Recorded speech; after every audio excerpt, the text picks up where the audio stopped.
Ce soir-là, au mariage de mon fils, un homme a pris le micro et a dit « Ce garçon est un idiot, mais ma fille a insisté pour l'épouser. » Tout le monde a ri. Mon fils est devenu pâle. Mes jambes ont tremblé. Alors je me suis levée et j'ai pris ce micro. Ce que j'ai révélé ce soir-là a détruit toute sa famille. Je m'appelle Eléa Seigné. J'ai 66 ans. Et voici ce qui s'est passé le jour où j'ai dû choisir entre le silence et la vérité. Tout avait commencé 6 mois plus tôt. Jérôme, mon fils unique, était rentré à la maison avec un sourire que je ne lui avais pas vu depuis des années. Il tenait une petite boîte en velours bleu dans la main. « Maman, je vais me marier. » J'ai senti mon cœur se serrer. Pas de tristesse, mais de cette émotion étrange qu'une mère ressent quand elle comprend que son enfant ne lui appartient plus tout à fait. « Elle s'appelle Camille », a-t-il dit en s'asseyant à la table de la cuisine, là où nous avions partagé tant de dimanches matins. Elle est douce, intelligente, et elle me comprend. Je lui ai servi un café. Ses mains tremblaient un peu en tenant la tasse. « Tu l'aimes vraiment ?» Il a hoché la tête, les yeux brillants. « Alors je suis heureuse pour toi, mon chéri. » Et je l'étais. Vraiment. 2 semaines plus tard, nous avons été invités chez les parents de Camille pour un dîner officiel. Leur maison se trouvait dans le 16e arrondissement. Une façade haussmannienne impeccable, des moulures dorées, un hall d'entrée avec un lustre en cristal. Camille nous a ouvert la porte. Elle portait une robe crème, les cheveux tirés en arrière. Elle était jolie, polie, mais quelque chose dans son regard évitait le mien. « Entrez, entrez », a-t-elle dit avec un sourire un peu forcé. Puis il est apparu. Son père, grand, costume sombre, cheveux gris impeccablement coiffés. Il nous a serré la main avec une poigne ferme, trop ferme. « Édouard Marchand », a-t-il annoncé. Enchanté. Il ne souriait pas. Sa femme, Véronique, était plus chaleureuse. Elle nous a fait entrer dans un salon aux murs tapissés de soie. Tout était parfait. Trop parfait. Le dîner s'est déroulé dans une politesse glaciale. Édouard posait des questions à Jérôme comme s'il passait un entretien d'embauche. « Et vous travaillez dans quoi exactement ?»« Architecte. Je termine un projet de réhabilitation dans le Marais. »« Ah, intéressant. » Mais son ton disait le contraire. À un moment, alors que Véronique servait le dessert, Édouard s'est penché vers moi et a murmuré « Vous savez, Madame Seigné, ma fille aurait pu prétendre à bien mieux. » J'ai senti mon sang se glacer. Je n'ai rien répondu. Mais ce soir-là, en rentrant, j'ai serré la main de Jérôme dans la voiture et je me suis dit « Cet homme ne nous aime pas. » Les mois ont passé. Les préparatifs du mariage ont commencé. Et moi, j'ai commencé à remarquer des choses, des petites choses, des détails qu'une mère voit toujours. Parfois, on fait confiance à ceux qui ne la méritent pas. Et vous, avez-vous déjà été déçu par quelqu'un que vous aimiez? Racontez-moi votre histoire dans les commentaires. J'aimerais vous lire. Ce soir-là, en rentrant du dîner chez les Marchands, Jérôme a conduit en silence. Ses mains serrèrent le volant un peu trop fort. Je voyais sa mâchoire crispée dans la lumière des réverbères qui défilaient. « Ça va, mon chéri ?» Il a hoché la tête sans me regarder. « Oui, maman. C'est juste, Édouard est comme ça. Direct. Camille m'avait prévenu. Direct. » Le mot était trop doux pour ce que j'avais ressenti. Nous sommes arrivés devant mon immeuble. Avant que je ne descende, Jérôme a posé sa main sur la mienne. « Maman, promets-moi une chose. »« Quoi donc ? Ne laisse pas cet homme gâcher mon bonheur. S'il te plaît. » J'ai souri. J'ai embrassé son front comme je le faisais quand il était petit. « Jamais, mon amour. Jamais. » Mais en montant les escaliers de mon appartement, j'ai senti un poids étrange dans ma poitrine, comme si quelque chose de sombre venait de s'installer dans nos vies. Les semaines suivantes ont été une course folle. Camille et Jérôme cherchaient un lieu pour la réception. Véronique, la mère de Camille, insistait pour tout contrôler. Les faire-part, le traiteur, les fleurs, la décoration. Elle avait une opinion sur chaque détail. Édouard, lui, ne participait à rien. Il signait les chèques. C'était tout. Un samedi après-midi, Camille et Jérôme sont venus chez moi pour choisir les alliances. Nous étions assis dans mon salon, des catalogues ouverts sur la table basse. Camille montrait des modèles en or blanc, en or jaune, avec des gravures, sans gravure. « Qu'en penses-tu, Eléa ?» m'a-t-elle demandé. C'était la première fois qu'elle m'appelait par mon prénom. J'ai senti quelque chose se réchauffer en moi.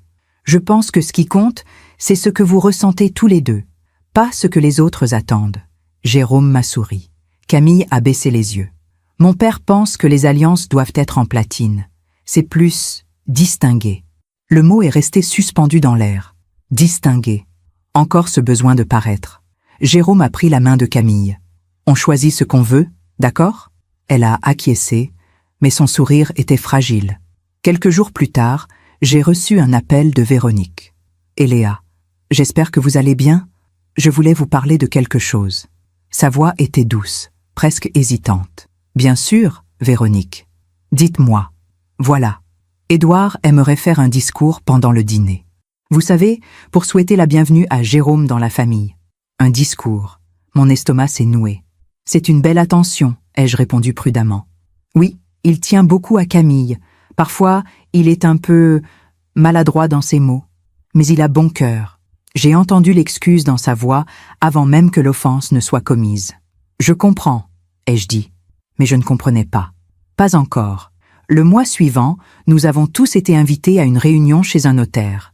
Édouard avait insisté pour que Camille et Jérôme signent un contrat de mariage. Séparation de biens, bien entendu.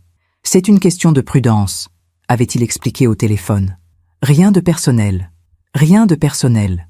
Mais tout dans sa voix disait le contraire. Nous étions assis dans un bureau feutré, rue de Rivoli. Le notaire lisait des clauses interminables.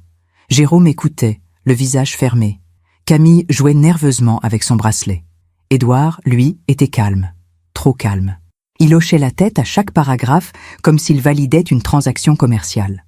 À un moment, le notaire a demandé « Monsieur Marchand, souhaitez-vous également préciser les modalités de donation en cas de décès ?» Édouard a souri. « Bien sûr, tout revient à Camille. » Naturellement. Il a regardé Jérôme en disant cela, pas avec méchanceté, juste avec cette assurance tranquille de celui qui sait qu'il contrôle tout. Jérôme a signé. Camille aussi. En sortant, j'ai pris le bras de mon fils. « Tu es sûr de toi ?» Il a serré ma main. « Oui, maman, je l'aime.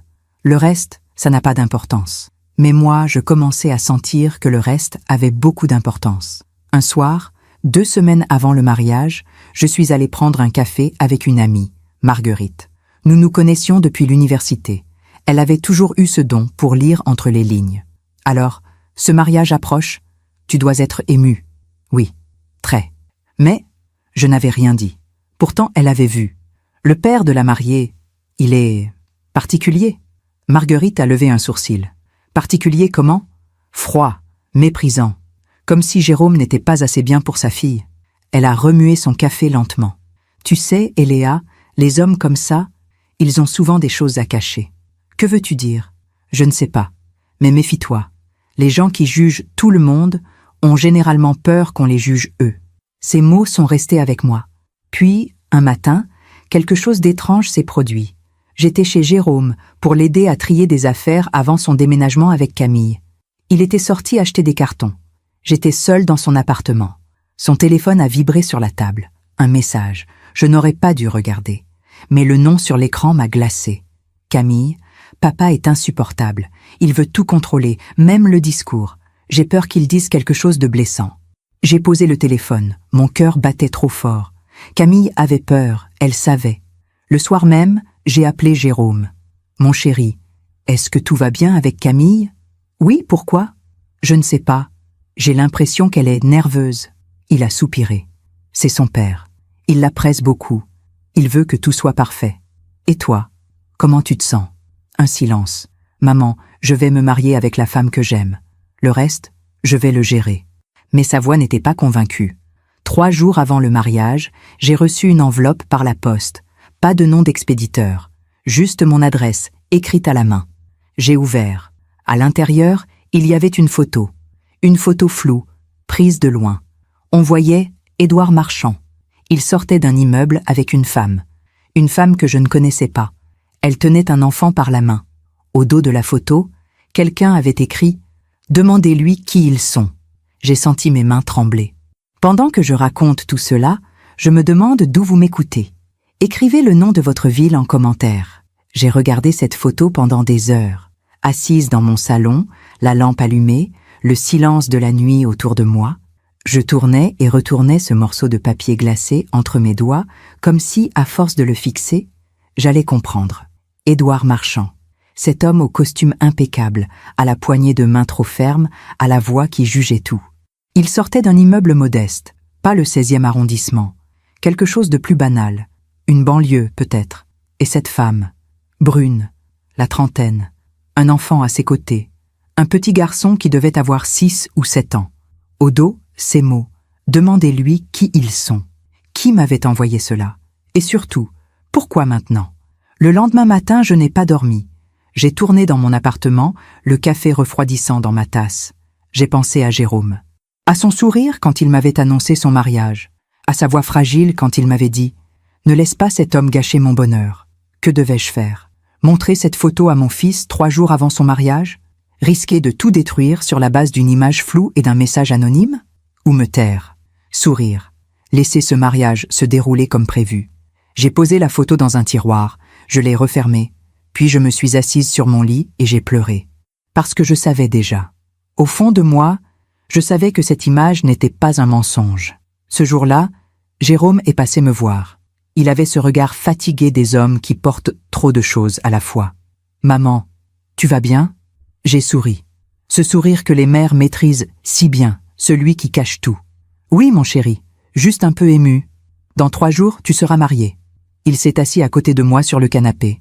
Il a pris ma main. « Je sais que tu t'inquiètes pour moi, mais tout va bien, je te promets. » « Et Camille, elle va bien ?»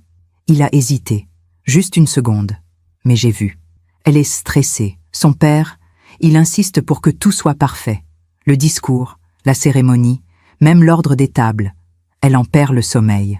Et toi, ça ne te pèse pas? Si, mais c'est temporaire. Après le mariage, on sera juste elle et moi. On aura notre vie.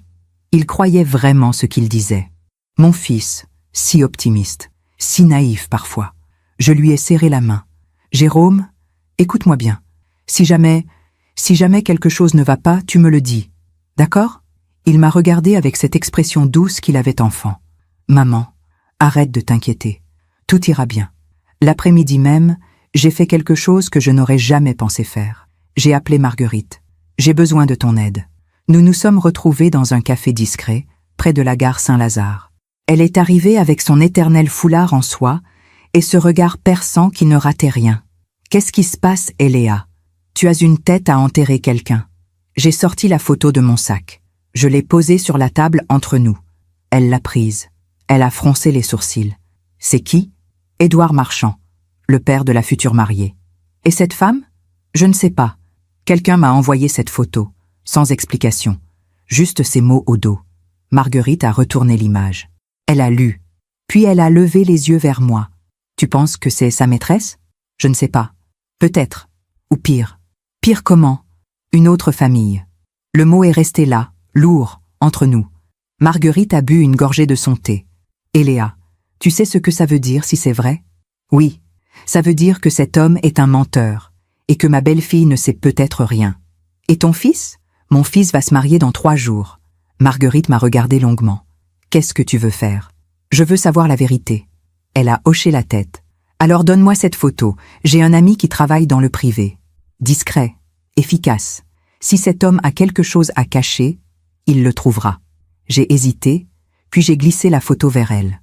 Combien de temps? 48 heures. Maximum. 2 jours. Le mariage était dans 3. Le lendemain, je suis allée chez le fleuriste récupérer mon bouquet pour la cérémonie. Camille m'avait demandé de l'accompagner, mais elle avait annulé au dernier moment. « Papa a besoin de moi », avait-elle dit au téléphone. « Papa a besoin de moi ». J'ai pensé à cette phrase toute la journée. À quel point Camille semblait prisonnière de cet homme. En rentrant chez moi, j'ai croisé ma voisine, Madame Leroy. Une femme âgée, toujours élégante, qui vivait seule depuis la mort de son mari. « Eléa, vous avez l'air soucieuse. »« Oh non, non, c'est juste, le mariage de mon fils approche. » Elle m'a souri avec cette douceur des gens qui ont traversé beaucoup de vies. Vous savez, quand mon fils s'est marié, j'ai eu peur. Peur de le perdre, peur que sa femme ne me remplace. Mais j'ai appris quelque chose. Quoi donc? Qu'une mère doit savoir quand se taire et quand parler. Ces mots m'ont accompagné jusqu'à mon appartement. Le soir, Marguerite m'a appelé. « Eléa, on a quelque chose. » Mon cœur s'est arrêté. « Quoi ?» Mon contact a fait des recherches. L'adresse sur la photo correspond à un immeuble à Montreuil. La femme s'appelle Nathalie Fournier. 34 ans. Elle vit là depuis 6 ans. Et l'enfant? Un silence. Un garçon? 8 ans, inscrit à l'école du quartier. Sur le dossier scolaire, le nom du père est Édouard Marchand. J'ai senti mes jambes faiblir. Je me suis assise. Mon Dieu, ce n'est pas tout, Eléa. Quoi encore? Mon contact a vérifié les finances. Édouard paie le loyer de cet appartement, tous les mois, depuis 6 ans. Il verse aussi une pension, régulièrement. Avec quel argent? L'argent de son entreprise. Le sol s'est dérobé sous moi. Son entreprise? Oui, Marchand & Associés. Import-export de matériel médical. Sur le papier, tout a l'air légitime. Mais mon ami a trouvé des irrégularités, des factures gonflées, des paiements à des sociétés écrans. Tu veux dire? Je veux dire qu'Édouard Marchand détourne de l'argent de sa propre entreprise pour financer sa double vie. J'ai fermé les yeux. Les pièces du puzzle se mettaient en place. Marguerite, est-ce que l'entreprise est en danger? Un long silence. Eléa, l'entreprise est au bord de la faillite. Il y a des dettes, beaucoup de dettes, des créanciers, des huissiers. Mon contact pense qu'Édouard cache tout ça à sa famille. À Camille? Oui, et probablement à sa femme aussi. J'ai senti la nausée monter. Marguerite, qu'est-ce que je dois faire? Ça, Eléa, c'est à toi de décider. Cette nuit-là, je n'ai pas dormi. J'ai relu les notes que Marguerite m'avait envoyées, les preuves, les relevés bancaires, les photos. Tout était là, noir sur blanc. Édouard Marchand menait une double vie depuis des années. Il avait un fils caché. Il détournait l'argent de son entreprise. Il mentait à tout le monde. Et dans 2 jours, ma belle-fille allait entrer dans cette famille sans savoir. Mon fils allait prononcer ses vœux devant cet homme qui le méprisait ouvertement. Devais-je parler? Devais-je détruire ce mariage avant même qu'il n'ait lieu? Ou devais-je attendre et voir? Le lendemain, la veille du mariage, Véronique m'a appelée. « Eléa, j'espère que vous êtes prête pour demain. Tout est en place. La salle est magnifique. » Sa voix était joyeuse, insouciante. « Oui, Véronique, tout est prêt. » Édouard a répété son discours ce matin. Il est très ému. Vous savez, il aime tellement Camille. J'ai serré le téléphone. Je n'en doute pas. À demain alors, ce sera une journée merveilleuse. J'ai raccroché. Une journée merveilleuse. J'ai regardé les documents étalés sur ma table. Les preuves, la vérité. Et j'ai pris une décision. Ce soir-là, j'ai rangé tous les papiers dans une grande enveloppe Kraft. J'ai mis la photo, les relevés, les adresses, tout. Puis je me suis assise dans mon salon, seule, et j'ai regardé par la fenêtre. Demain, mon fils allait se marier. Et moi, j'allais devoir choisir, entre le silence et la tempête. Je me demande encore si j'ai fait le bon choix. Et vous, qu'auriez-vous fait à ma place? Le matin du mariage, je me suis réveillée à 5 heures, pas à cause d'une alarme, pas à cause du bruit de la rue, juste ce poids dans ma poitrine qui m'empêchait de respirer normalement. J'ai préparé un café. Je me suis assise près de la fenêtre. Paris se réveillait lentement. Les premières lueurs du jour glissaient sur les toits gris. Quelque part dans cette ville, mon fils se préparait à dire oui à la femme qu'il aimait.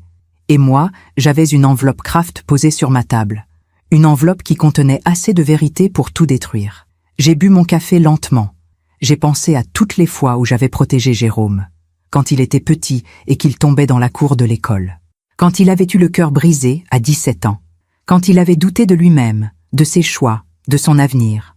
Aujourd'hui, je devais encore le protéger. Mais cette fois, je ne savais pas comment. À 9 heures, Jérôme est venu me chercher. Il portait un costume bleu marine, impeccablement coupé. Ses cheveux étaient coiffés en arrière. Il sentait l'eau de Cologne et la nervosité. « Maman, tu es prête ?»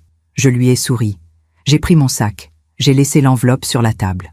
Pour l'instant. La cérémonie civile devait avoir lieu à 11 heures, à la mairie du 16e. Nous sommes arrivés en avance. Camille était déjà là, entourée de ses demoiselles d'honneur.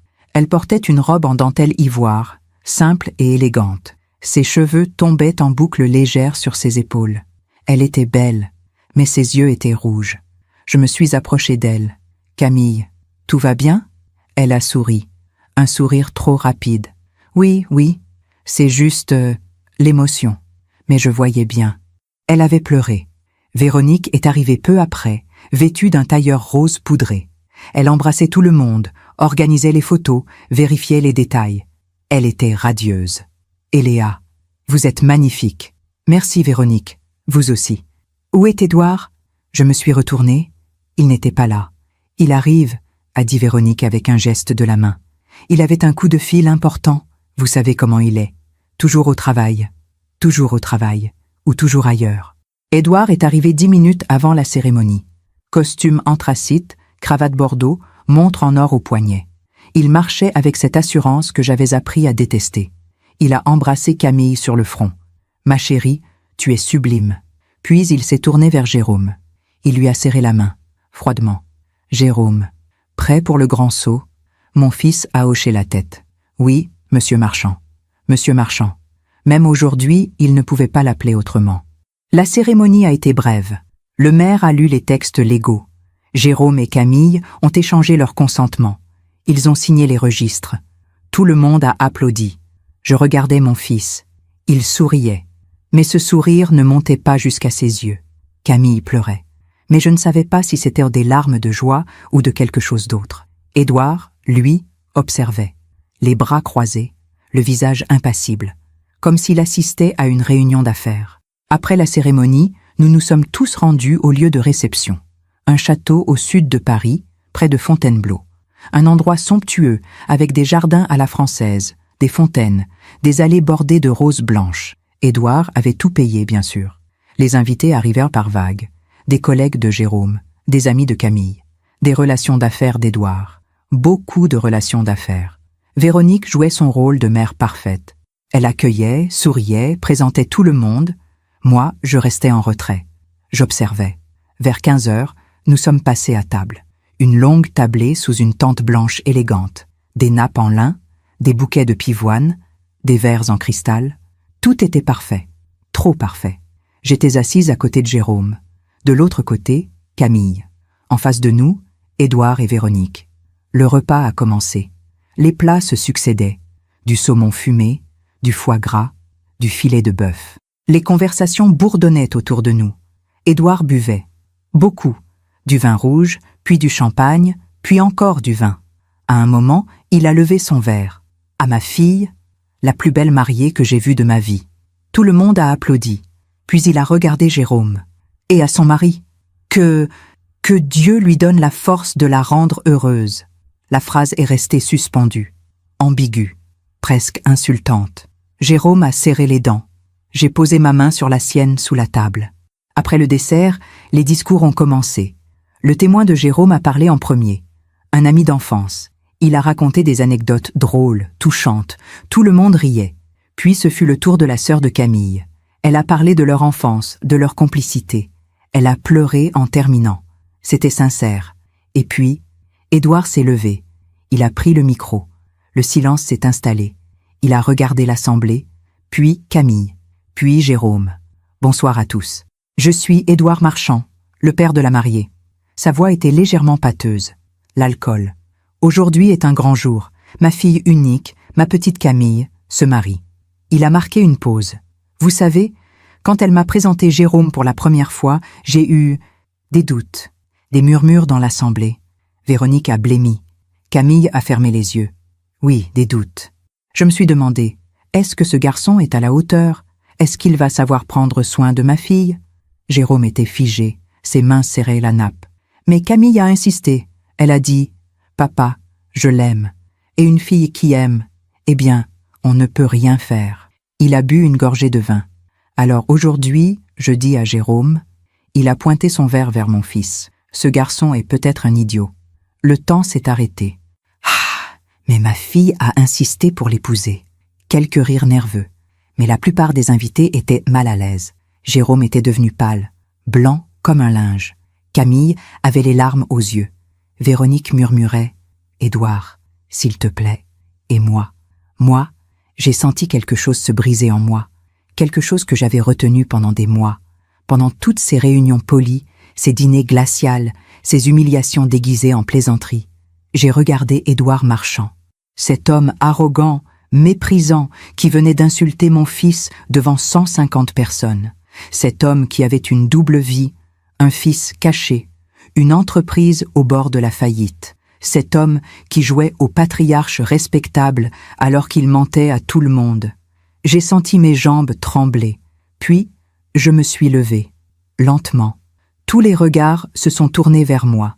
Édouard a froncé les sourcils. « Madame Seigneur, vous voulez ajouter quelque chose ?» J'ai marché vers lui. J'ai tendu la main. « Oui, donnez-moi ce micro. » Il a hésité, puis il me l'a tendu avec un sourire condescendant. « Bien sûr, la mère du marié a le droit de parler. » J'ai pris le micro. J'ai regardé l'assemblée. Tous ces visages tournés vers moi. J'ai regardé Jérôme, mon fils, mon enfant, celui que j'avais mis au monde, celui que j'avais protégé toute sa vie. Il me fixait. Ses yeux disaient « Maman, qu'est-ce que tu fais ?» J'ai regardé Camille, cette jeune femme qui venait d'entrer dans notre famille. Elle aussi était une victime. Et puis j'ai regardé Édouard. J'ai respiré profondément. Et j'ai commencé à parler. « Merci, monsieur Marchand, pour ce charmant discours. » Ma voix était calme, trop calme. Vous savez, moi aussi j'ai eu des doutes. Dès le premier soir, quand nous sommes venus dîner chez vous, Édouard a cessé de sourire. J'ai eu des doutes sur le genre d'homme que vous étiez. Sur le genre de famille dans laquelle mon fils entrait. « Madame Seignet » a commencé Véronique. « Laissez-moi finir. » Le silence était total maintenant. Et puis, il y a quelques jours, j'ai reçu quelque chose qui a confirmé tous mes doutes. J'ai sorti de mon sac l'enveloppe Kraft, celle que j'avais laissée sur ma table ce matin, celle que j'avais finalement glissée dans mon sac au dernier moment. Une photo. J'ai ouvert l'enveloppe. J'ai sorti la première image. Édouard a pâli. Une photo de vous, monsieur Marchand, sortant d'un immeuble à Montreuil, avec une femme et un enfant. Des murmures ont parcouru l'assemblée. Véronique s'est levée. Qu'est-ce que c'est que cette histoire ? C'est l'histoire d'un homme qui mène une double vie depuis 8 ans. J'ai sorti d'autres documents. Voici les relevés bancaires qui prouvent que vous payez le loyer de cet appartement, que vous versez une pension mensuelle. Édouard était debout maintenant. Son visage était rouge. Vous n'avez pas le droit... J'ai tous les droits quand il s'agit de protéger mon fils. J'ai sorti le dernier document. Et voici les preuves que votre entreprise, Marchand & Associés, est au bord de la faillite, que vous avez détourné de l'argent, que vous avez menti à votre famille, à vos associés, à tout le monde. Le silence était assourdissant. Camille pleurait. Véronique était effondrée sur sa chaise. Jérôme me regardait, bouche ouverte, incrédule. Et Édouard Marchand, l'homme si sûr de lui, si arrogant, si méprisant, il tremblait. Vous êtes folle !» Non, je suis une mère. J'ai posé le micro sur la table. Et personne ne traite mon fils d'idiot. Personne. Les secondes qui ont suivi sont restées figées dans ma mémoire comme une peinture. Édouard, immobile, les poings serrés. Véronique, le visage dans les mains. Camille, qui regardait son père avec une expression que je n'oublierai jamais. Un mélange de choc, de trahison, de dégoût. Et Jérôme, mon fils. Il s'est levé. Il est venu vers moi. Il a pris ma main. « Maman, je suis désolé, mon chéri, mais je ne pouvais pas le laisser faire. » Il a serré ma main. Fort. « Merci. » Puis tout s'est effondré. Édouard a quitté la tente en titubant. Plusieurs invités l'ont suivi. Véronique pleurait. Camille était dans les bras de sa sœur. Certains invités sont partis. D'autres sont restés, sous le choc, murmurant entre eux. Le mariage parfait venait de se transformer en cauchemar. Et moi, j'étais debout au milieu de tout ça, l'enveloppe Kraft à la main. J'avais fait ce que je devais faire, mais à quel prix ? Les minutes qui ont suivi ont été un brouillard. Je me souviens des visages, des dizaines de visages tournés vers moi, certains choqués, d'autres curieux, quelques-uns pleins de pitié. Je me souviens de Véronique qui pleurait, le visage enfoui dans ses mains, ses épaules secouées de sanglots. Sa sœur était à côté d'elle, lui murmurant des mots que je ne pouvais pas entendre. Je me souviens de Camille, debout, figée, comme une statue de porcelaine sur le point de se briser. Elle regardait la porte par laquelle son père venait de disparaître. Ses lèvres tremblaient. Elle ne pleurait pas. Pas encore. Elle était encore dans le choc. Et Jérôme, mon fils. Il était resté à côté de moi, sa main dans la mienne. Il ne disait rien. Il respirait fort, comme s'il venait de courir un marathon. Autour de nous, les invités commençaient à bouger. Certains se levaient, prenaient leur sac, leur veste. D'autres restaient assis, paralysés, ne sachant pas quoi faire. Le mariage parfait venait de s'effondrer. Et c'était moi qui avais tout déclenché. Un homme s'est approché de moi. La cinquantaine, costume gris, visage sévère. Je ne le connaissais pas. « Madame, vous rendez-vous compte de ce que vous venez de faire ?» Sa voix était froide, accusatrice. J'ai relevé le menton. Oui, parfaitement. Vous avez détruit cette famille? Non. J'ai révélé ce qui était déjà détruit. Il a secoué la tête avec dégoût et s'est éloigné. Jérôme a serré ma main plus fort. Maman, on devrait partir. Non, pas encore. Pourquoi? Parce que je dois parler à Camille. Je me suis approché d'elle lentement. Elle était toujours debout, immobile, les yeux fixés sur le vide. Sa robe blanche semblait trop lourde pour elle maintenant, comme si elle portait le poids de toutes les illusions qui venaient de s'effondrer. Camille. Elle a tourné la tête vers moi. Ses yeux étaient rouges mais secs. Vous saviez? Depuis quand? Quelques jours. Et vous n'avez rien dit. J'ai hésité. J'ai pensé à me taire. Mais quand votre père a humilié mon fils devant tout le monde, je n'ai pas pu. Elle a fermé les yeux. Vous auriez dû me le dire avant, en privé. Pas comme ça. Vous avez raison. J'aurais dû. Mais je ne savais pas comment. Et je ne savais pas si vous me croiriez. Un long silence. Vous pensez que je savais? Pour cette femme? Pour cet enfant? Non, je sais que vous ne saviez pas. Elle a éclaté en sanglots. Brutalement, comme un barrage qui cède, je l'ai prise dans mes bras. Elle s'est effondrée contre moi, tremblante, brisée. Je suis désolée, Camille, tellement désolée. Elle pleurait contre mon épaule, sa robe blanche contre mon tailleur bleu. 2 femmes dans les décombres d'un mariage. Jérôme s'est approché. Il a posé sa main sur le dos de Camille. On va rentrer, d'accord? Tous les 3. Elle a hoché la tête sans un mot. Véronique s'est levée. Elle avançait vers nous comme un fantôme. Ses yeux étaient vides. Camille, ma chérie. Camille s'est détachée de moi et a regardé sa mère. Tu savais? Véronique a secoué la tête, les larmes coulant sur ses joues. Non, je te le jure, je ne savais rien. Comment tu ne pouvais pas savoir? Comment? Je ne sais pas. Il sortait tout le temps. Il rentrait tard. Il avait toujours des excuses. Et toi? Tu ne t'es jamais posé de questions? Véronique pleurait plus fort maintenant. J'ai choisi de lui faire confiance. J'ai choisi de croire que quoi? Que c'était pour le travail? Que c'était normal? La voix de Camille montait. Elle tremblait de colère maintenant. Il a un autre enfant, maman. Un fils. Pendant 8 ans, il a eu une autre vie. Et toi, tu n'as rien vu. Camille? Non. Ne me touche pas. Camille s'est éloignée. Véronique est restée là, les bras tendus vers sa fille, le visage défait. La sœur de Camille, Margot, s'est approchée. Elle avait 23 ans, les cheveux courts, un regard plus dur que celui de Camille. « Où est papa ?» Personne n'a répondu. « Je vais le trouver. »« Non, » a dit Camille. « Laisse-le. »« Mais... » J'ai dit « laisse-le. » Margot a hésité, puis a hoché la tête. Petit à petit, les invités sont partis. Certains venaient nous serrer la main, murmurant des mots de soutien. D'autres partaient en silence, évitant nos regards. Le personnel du château ne savait pas quoi faire. Ils attendaient, figés, ne sachant pas s'ils devaient débarrasser les tables ou attendre la suite des événements. Le chef de salle s'est approché de Véronique. « Madame Marchand, que voulez-vous que nous fassions ?» Véronique l'a regardé sans comprendre. « Pour le reste de la réception? Le gâteau, la danse, les... » « Il n'y aura pas de suite, » a dit Camille d'une voix plate. « C'est terminé. » L'homme a hoché la tête et s'est éloigné. Une demi-heure plus tard, il ne restait plus qu'une poignée de personnes. La famille proche, quelques amis très proches de Camille, et nous. Jérôme s'est assis sur une chaise. Il avait défait sa cravate. Il regardait ses mains. Je n'arrive pas à y croire.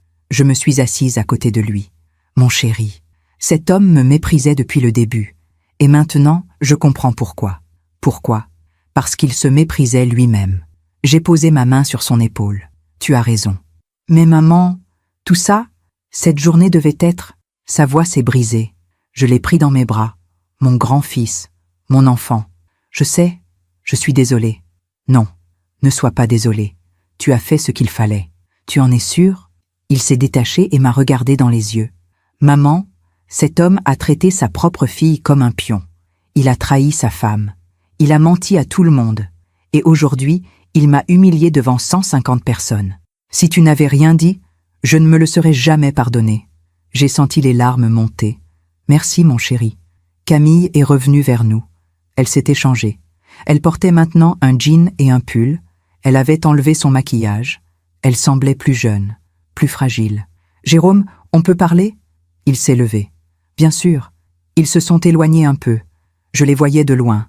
Camille parlait, Jérôme écoutait, puis il a pris ses mains. Elle pleurait. Il l'a serrée contre lui. Ils sont restés comme ça un long moment. Margot s'est assise à côté de moi. « Vous avez du cran, Madame Seigneur, ou de la folie ?» Elle a souri tristement. « Peut-être les deux. Tu savais quelque chose ?» Elle a secoué la tête. « Non, mais je me doutais que papa n'était pas celui qu'il prétendait être. » Comment ça? Il était trop absent, trop distant, même avec maman, même avec nous. Il était là physiquement, mais jamais vraiment présent. « Et tu n'as jamais rien dit? » À qui? À maman qui refuse de voir? À Camille qui idéalise papa depuis toujours? Elle a soupiré. Parfois, il est plus facile de croire aux mensonges, parce que la vérité fait trop mal. Véronique s'est approchée de moi. Elle s'était ressaisie un peu. Ses yeux étaient encore rouges, mais elle tenait debout. « Madame Seigné, je ne sais pas quoi dire. Vous n'avez rien à dire. Si, je dois vous remercier. » J'ai levé les yeux, surprise. « Me remercier? Vous avez eu le courage de dire la vérité. Moi, je suis restée aveugle pendant des années. » Véronique? Non, laissez-moi finir. J'aurais dû voir. J'aurais dû poser des questions. Mais j'avais peur. Peur de découvrir quelque chose que je ne pourrais pas supporter. Elle s'est assise. « Vous savez ce qui est le pire? Ce n'est pas qu'il ait eu une maîtresse. Ce n'est même pas qu'il ait eu un enfant avec elle. Alors quoi?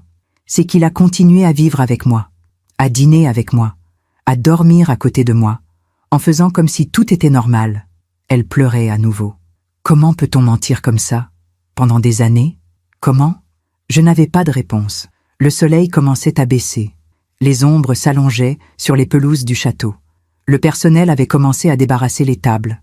Les fleurs blanches, si parfaites ce matin, semblaient maintenant tristes et déplacées. Jérôme et Camille sont revenus vers nous. « On va rentrer », a dit Camille. « Tous les deux. » Véronique a levé les yeux. « Tu viens à la maison ?»« Non, maman, je vais chez Jérôme. J'ai besoin de réfléchir. Mais, s'il te plaît, ne me retiens pas. » Véronique a hoché la tête, vaincue. Nous sommes tous montés dans nos voitures. Margot a raccompagné Véronique. Jérôme, Camille et moi sommes partis ensemble.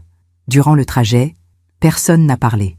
Camille regardait par la fenêtre. Jérôme conduisait, les mâchoires serrées. Moi, j'étais à l'arrière, l'enveloppe Kraft sur mes genoux. J'ai repensé à cette matinée, à ce moment où j'avais hésité, où j'avais failli laisser cette enveloppe sur ma table. Si je ne l'avais pas prise, rien de tout cela ne serait arrivé.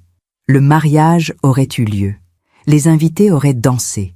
Tout le monde serait rentré chez soi en se disant que c'était une belle journée.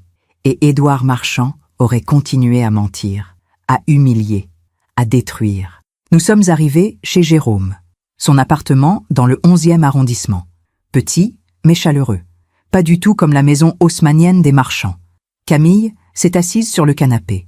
Elle était épuisée. « Je peux vous faire du thé ?» a proposé Jérôme. Elle a hoché la tête.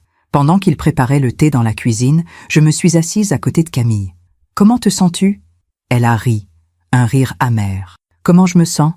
Je viens de découvrir que mon père a une double vie, que mon mariage a été détruit en plein milieu de la réception, que ma mère est une victime, que toute ma vie était un mensonge. Elle m'a regardée. « Comment croyez-vous que je me sens ?» J'ai pris sa main. « Je suis désolée. Arrêtez de vous excuser. Vous n'avez rien fait de mal. C'est lui. C'est mon père. » Elle a fermé les yeux. « Vous savez ce qui me tue? C'est que j'ai défendu cet homme toute ma vie. Quand ma mère se plaignait qu'il n'était jamais là. Quand Margot disait qu'il était distant. Moi, je prenais toujours sa défense. Je disais, « Papa travaille dur. Papa nous aime. Papa fait tout ça pour nous. » Elle s'est mise à pleurer. Et tout ce temps, il avait un autre enfant, un fils qu'il voyait, qu'il aimait peut-être plus que nous. Tu ne peux pas savoir ça. Si, je le sais. Parce qu'avec nous, il n'était jamais vraiment là. Mais avec ce petit garçon, il a choisi d'être là. Il a payé un appartement. Il a versé de l'argent chaque mois. Il a fait des efforts. Elle s'est essuyé les yeux. Pour nous, il n'a fait que son devoir. Pour eux, il a fait un choix. Jérôme est revenu avec 3 tasses de thé. Nous avons bu en silence. Puis Camille a dit, « Il faut que je sache. » Quoi? Tout. Cette femme, cet enfant, l'argent, l'entreprise. Je veux tout savoir. Elle m'a regardé. Vous avez d'autres documents? J'ai sorti l'enveloppe. Oui. Montrez-moi. J'ai hésité. Camille, es-tu sûre? Ce n'est peut-être pas le bon moment. Montrez-moi. J'ai étalé les documents sur la table basse. Les photos, les relevés bancaires, les adresses, les preuves. Camille les a regardés un par un, en silence. Son visage ne trahissait rien. Puis, elle est tombée sur une photo, celle de l'enfant. Un petit garçon aux cheveux bruns, souriant. Elle a fixé cette image longtemps. Il lui ressemble. Oui. Il a quel âge? 8 ans. 8 ans. Elle a posé la photo. J'avais 17 ans quand il est né. J'étais au lycée. Je préparais mon bac. Et papa avait déjà cette autre vie. Nous sommes restés là jusqu'à tard dans la nuit, à parler, à pleurer, à essayer de comprendre. À un moment, Camille a demandé « Qu'est-ce que je dois faire maintenant ?» Jérôme a pris sa main. « Ce que tu veux. Je ne sais pas ce que je veux. Alors prends le temps. On n'est pas obligé de tout décider ce soir. » Elle l'a regardé. « Tu ne m'en veux pas? De quoi? D'être la fille de cet homme, d'avoir ramené tout ça dans ta vie. Camille, tu n'es pas responsable de ce que ton père a fait. Mais ton mariage, notre mariage, il est détruit. Non, notre mariage est intact. C'est juste la cérémonie qui a été gâchée. Il a embrassé sa main. On peut se remarier, juste nous deux, dans une mairie, sans personne, si c'est ce que tu veux. » Elle a souri à travers ses larmes. « Tu ferais ça? Bien sûr. » Vers minuit, je suis rentrée chez moi, seule. En arrivant dans mon appartement, j'ai allumé la lumière. Tout était silencieux, vide. Je me suis assise près de la fenêtre. J'ai regardé Paris, les lumières, les rues, les vies qui continuaient. J'ai pensé à Édouard Marchand. Où était-il maintenant? Chez lui? Chez cette femme à Montreuil? Seule dans un hôtel? J'ai pensé à Véronique, seule dans sa grande maison haussmannienne, face à toutes ces années de mensonges.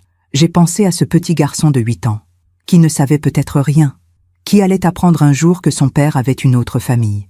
Et j'ai pensé à moi, à ce que j'avais fait aujourd'hui.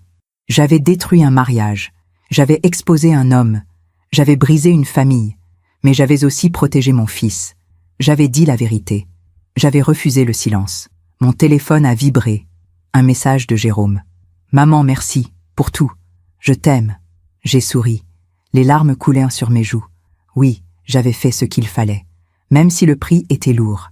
Les jours qui ont suivi ont été étranges, comme si le temps s'était arrêté. Ou plutôt, comme si le monde continuait à tourner autour de nous, mais que nous étions figés dans un moment suspendu entre l'avant et l'après. Jérôme n'est pas allé travailler. Il a appelé son bureau, expliqué qu'il avait besoin de quelques jours. Ils ont compris. Ou du moins, ils ont fait semblant. Camille non plus n'est pas sortie de l'appartement. Elle restait des heures sur le canapé, enveloppée dans une couverture, à regarder par la fenêtre sans vraiment voir. Moi, je venais tous les jours. J'apportais de la nourriture, je préparais des repas que personne ne mangeait vraiment. Je restais là, simplement présente. Parce que parfois, être là suffit. Le 3e jour après le mariage, Véronique a appelé. J'étais chez Jérôme, dans la cuisine, en train de préparer du café. J'ai vu son nom s'afficher sur mon téléphone. Mon cœur s'est serré. « Allô? Eléa, c'est moi. » Sa voix était faible, brisée. « Bonjour Véronique. Comment allez-vous? » Un rire amer. « Comment je vais? Je ne sais pas. Je ne sais plus. Où êtes-vous? Chez moi, seule. Margot est repartie hier soir. Elle ne supportait plus l'atmosphère ici. Et Édouard? Un long silence. Il est revenu. Hier. Mon sang s'est glacé. Il est là? Maintenant? Non. Il est reparti ce matin. Mais il est venu. Et nous avons parlé. De quoi? De tout. De cette femme. De cet enfant. De l'entreprise. Elle a respiré profondément. Il a tout avoué. Je me suis assise à la table de la cuisine, le téléphone collé à l'oreille. Qu'est-ce qu'il a dit? Que c'était une erreur, que ça avait commencé il y a 9 ans. Une liaison. Il m'a dit qu'il voulait rompre, mais qu'elle est tombée enceinte. Et il n'a pas eu le courage de la quitter, ni de me quitter. Alors il a continué. Les 2 vies en parallèle. Sa voix tremblait. Pendant 9 ans, Eléa. 9 ans de mensonges. Chaque fois qu'il disait qu'il partait en déplacement, qu'il avait une réunion tardive, qu'il devait voir un client, c'était pour aller chez elle. Mon Dieu. Et l'argent. Mon Dieu. l'argent. Elle pleurait maintenant. Il a pris des centaines de milliers d'euros dans l'entreprise, pour payer l'appartement, les frais, l'école du petit, tout. L'entreprise est vraiment en faillite? Oui. Les créanciers vont saisir. Dans quelques semaines, peut-être. Tout va s'effondrer. Un silence pesant. Qu'allez-vous faire, Véronique? Je ne sais pas. Il veut que je lui pardonne. Il dit qu'il m'aime, qu'il a toujours aimé que moi, que cette femme, que c'était une faiblesse. Et vous le croyez? Un long, très long silence. Non. Camille était dans le salon. Elle avait entendu ma conversation. Quand j'ai raccroché, elle m'a regardé. C'était maman? Oui. Il est revenu? Oui. Hier? Elle a serré la couverture autour d'elle. Qu'est-ce qu'il a dit? Je lui ai tout répété. Elle écoutait, immobile, le visage fermé. Quand j'ai terminé, elle a simplement dit « Je veux le voir ». Jérôme, qui était assis à côté d'elle, a posé sa main sur son genou. « Camille, tu es sûre? »« Oui, il faut que je lui parle, en face. Je viens avec toi. »« Non. » Elle l'a regardé. « C'est quelque chose que je dois faire seule. » Le lendemain matin, Camille est partie. Elle avait mis une veste, attaché ses cheveux. Elle avait l'air déterminée. Mais je voyais bien ses mains qui tremblaient. « Tu veux que je t'accompagne » ai-je proposé. « Non, Eléa, merci. Mais c'est mon père.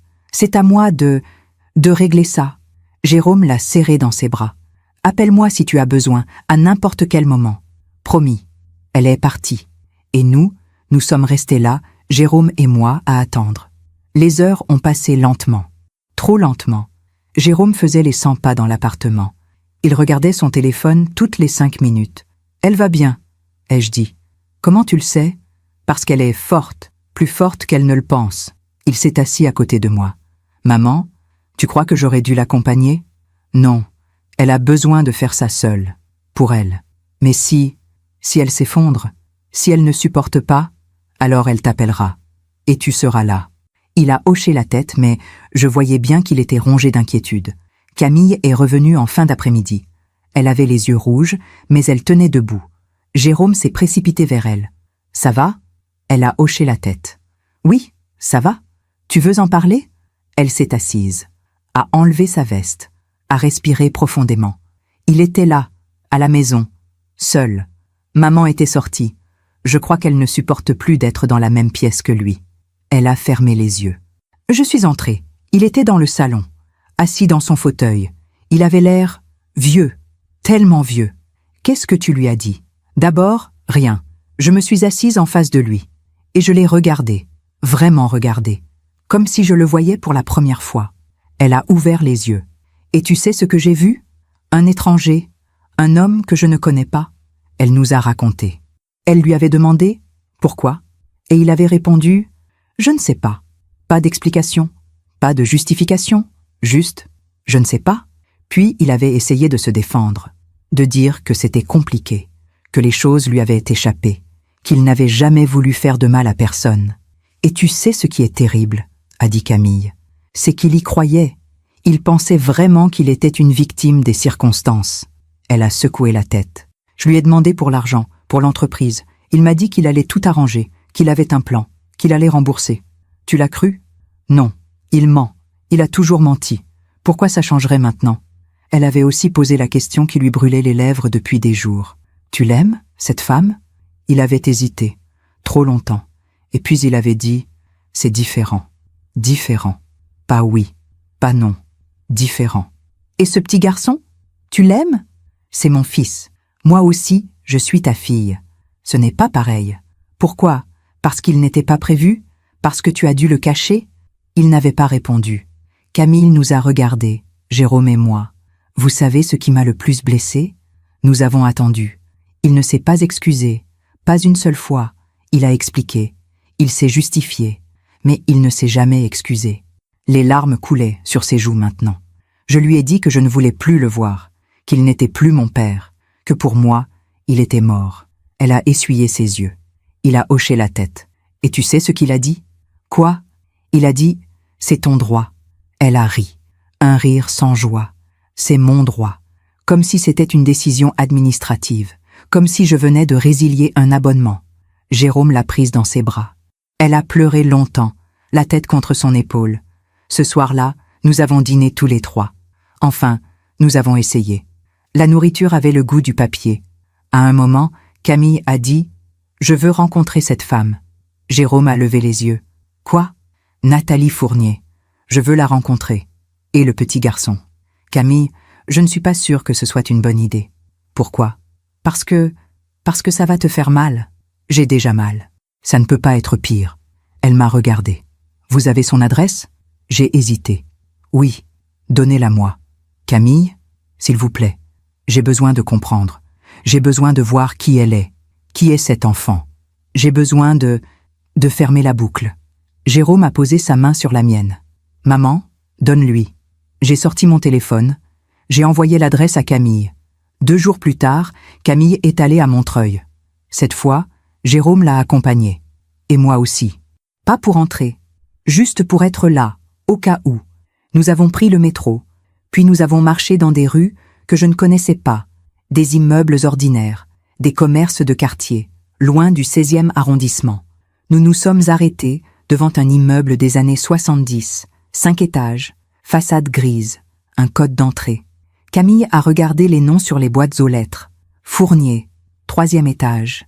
Elle a respiré profondément. « J'y vais. »« Tu veux qu'on monte avec toi ?» a demandé Jérôme. « Non. Attendez-moi ici. S'il vous plaît. » Nous avons hoché la tête. Elle a composé le code. Elle est entrée. La porte s'est refermée derrière elle. Et nous sommes restés là, Jérôme et moi, sur le trottoir, à attendre. 20 minutes, 30, 40. Jérôme était de plus en plus nerveux. Ça fait trop longtemps. Laisse-lui le temps. Et si elle ne va pas bien, alors elle nous appellera. Mais moi aussi, j'étais inquiète. Au bout d'1 heure, Camille est ressortie. Elle marchait lentement, le visage pâle, mais calme. Jérôme s'est précipité vers elle. « Ça va ?» Elle a hoché la tête. « Oui. Qu'est-ce qui s'est passé ?» Elle a regardé l'immeuble derrière elle. Je l'ai vue. Et elle est normale. Juste une femme normale. Nous avons commencé à marcher vers le métro. Elle savait qui j'étais ? A demandé Jérôme. Oui. Dès que je me suis présentée, elle a compris. Elle m'a fait entrer. Camille nous a raconté. L'appartement était petit. 2 pièces, propres mais modestes. Rien à voir avec la maison haussmannienne. Nathalie l'avait fait asseoir. Elle lui avait offert du café. Elle s'était regardée, d'abord en silence, puis Nathalie avait dit « Je suis désolée ». Et Camille avait répondu « Pourquoi vous excusez-vous ? Vous n'avez rien fait, c'est lui ». Elles avaient en parlé longtemps. Nathalie lui avait raconté comment ça avait commencé. Une conférence professionnelle. Édouard était charmant, drôle, attentif. Elle ne savait pas qu'il était marié. Pas au début. Quand elle l'avait découvert, elle avait voulu rompre. Mais elle était déjà enceinte.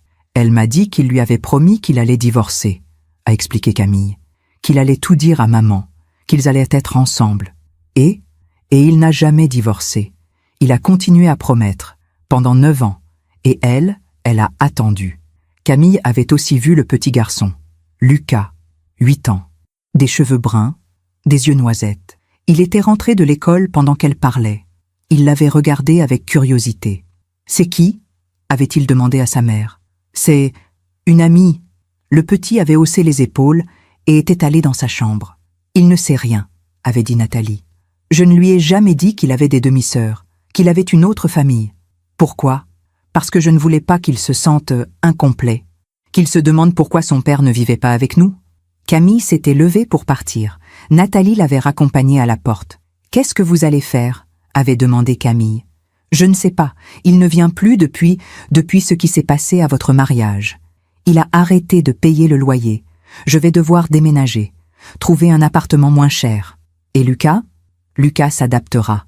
Les enfants s'adaptent toujours. » Elle s'était regardée une dernière fois. « Je suis vraiment désolée, » avait répété Nathalie. « Moi aussi. » Nous sommes rentrés en silence dans le métro. Camille regardait par la vitre, perdue dans ses pensées. À un moment, elle a dit « Elle n'est pas méchante. Ce n'est pas une briseuse de ménage. C'est juste une femme qui est tombée amoureuse du mauvais homme. Elle a fermé les yeux. Comme moi. Comme maman.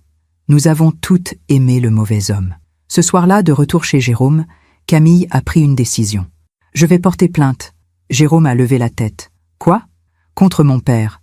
Pour détournement de fonds, abus de confiance. Tout. » Camille. « Non, Jérôme.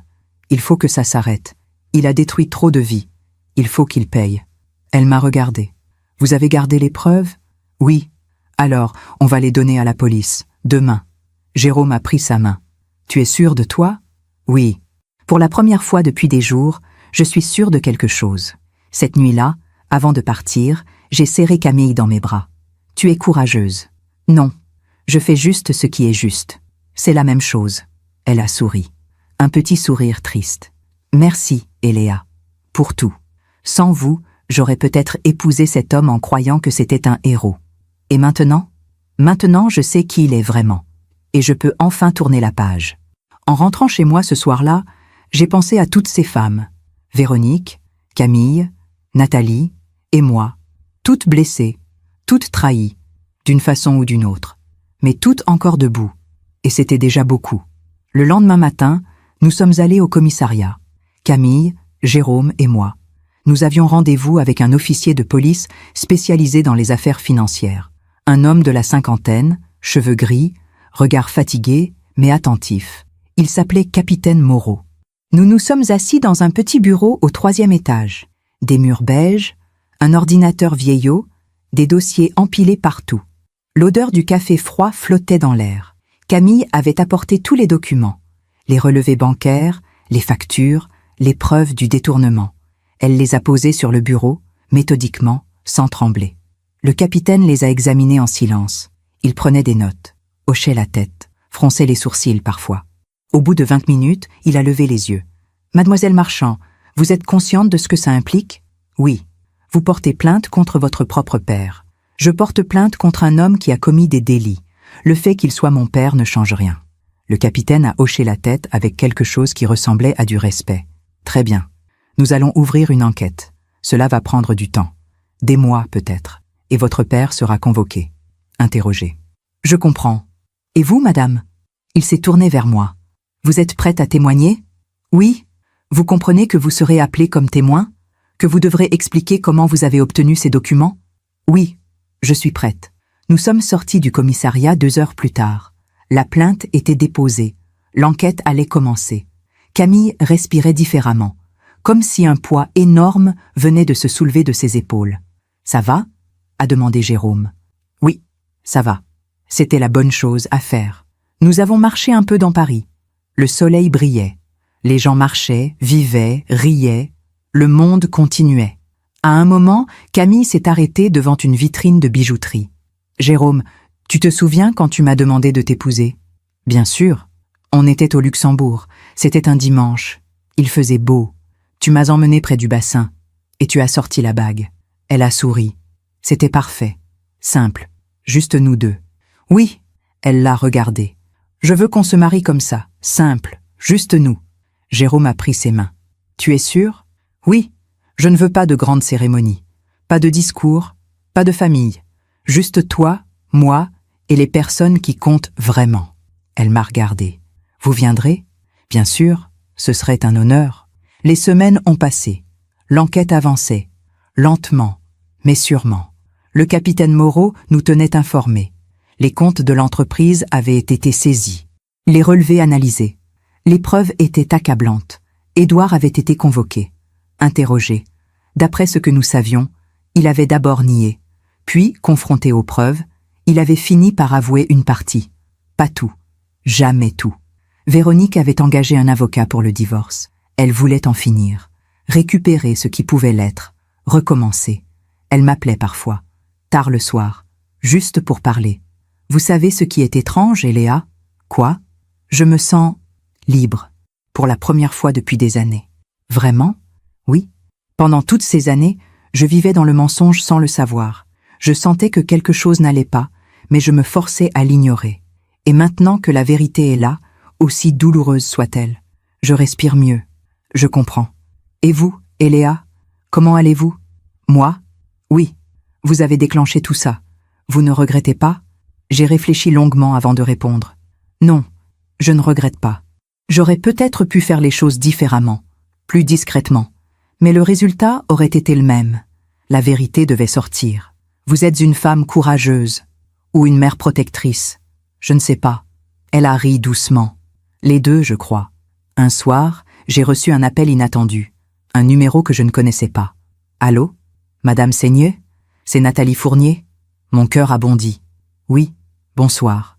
Je suis désolée de vous déranger. Camille m'a donné votre numéro. J'espère que ça ne vous dérange pas. Non, pas du tout.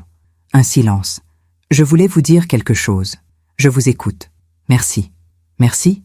Oui. Merci d'avoir eu le courage de dire la vérité. Grâce à vous, je sais maintenant qui est vraiment Édouard. Et je peux enfin passer à autre chose. Comment allez-vous? Ça va. J'ai trouvé un nouvel appartement. Plus petit, mais moins cher. Lucas s'est adapté. Je cherche un nouveau travail. Ça ira. Et Édouard?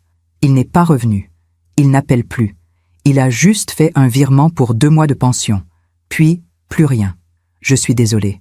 Ne le soyez pas. C'est mieux comme ça. Pendant 9 ans, j'ai attendu qu'il me choisisse. Maintenant, je sais qu'il ne l'aurait jamais fait. Je peux enfin tourner la page. Elle a respiré profondément. Et Lucas va bien. Il me demande parfois où est son papa. Je lui dis qu'il travaille loin. Un jour, je lui dirai la vérité. Mais pas maintenant. Pas tant qu'il est si jeune. Vous êtes une bonne mère. J'essaie. Comme vous. En octobre, 2 mois après ce mariage qui n'en avait pas été un, Jérôme et Camille se sont mariés. Pour de vrai, cette fois. À la mairie du 11e arrondissement. Un mardi matin. Juste eux. Moi, Margot, et 2 amis proches comme témoins. Pas de robe blanche. Camille portait une robe simple, couleur crème. Jérôme, un costume bleu marine. Le même qu'au premier mariage. La cérémonie a duré 15 minutes. Le maire a lu les textes. Ils ont dit oui. Ils ont échangé les alliances. Et quand le maire a dit « Vous pouvez embrasser la mariée », ils se sont embrassés longuement, tendrement. Et cette fois, c'était vrai. C'était juste eux. Personne pour juger. Personne pour humilier. Personne pour mentir. Juste 2 personnes qui s'aimaient. Après la cérémonie, nous sommes allés déjeuner dans un petit restaurant du Marais. Une adresse que Jérôme aimait. Intime, chaleureuse. Nous avons ri. Nous avons bu du champagne. Nous avons porté des toasts. Margot a pris la parole à un moment. Je veux dire quelque chose à ma sœur. Camille l'a regardée. Camille, tu es la personne la plus forte que je connaisse. Ce que tu as traversé ces derniers mois, beaucoup auraient abandonné. Mais toi, tu es restée debout. Tu as fait face. Et aujourd'hui, tu te maries avec l'homme que tu aimes. Et je suis fière de toi. Les larmes coulaient sur les joues de Camille. Merci, Margot. Puis ce fut mon tour. J'ai levé mon verre. Jérôme, mon fils, mon enfant, aujourd'hui tu commences vraiment ta vie de couple. Et je sais que ce n'est pas comme tu l'avais imaginé. Rien ne s'est passé comme prévu. Je l'ai regardé dans les yeux. Mais parfois, les choses ne se passent pas comme prévu pour une raison. Aujourd'hui, tu épouses une femme qui a été éprouvée, qui a été trahie, qui a souffert. Mais qui est resté digne?